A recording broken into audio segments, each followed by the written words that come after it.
পশ্চিমবঙ্গে 34 বছরের বামফ্রন্ট শাসনের দ্বিতীয় এবং শেষ মুখ্যমন্ত্রী বুদ্ধদেব ভট্টাচার্যের জীবনাবসান।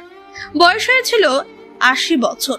বৃহস্পতিবার সকালে এই খবর জানান তার সন্তান সুচেতন ভট্টাচার্য। 2000 থেকে 2011 সাল পর্যন্ত টানা 11 বছর রাজ্যের মুখ্যমন্ত্রী ছিলেন বুদ্ধদেব। স্বপ্ন দেখেছিলেন, স্বপ্নভঙ্গ সমানভাবে প্রত্যক্ষ করেছিলেন জীবদশায়। হয়তো স্বপ্ন এবং স্বপ্নভঙ্গের দোলাচলে ভগ্ন হৃদয়, ভগ্ন মন নিয়েই বিদায় নিলেন তিনি বুদ্ধদেব ভট্টাচার্য। ব্যক্তিগত সততার নিরিখে এক বিরল রাজনীতিক।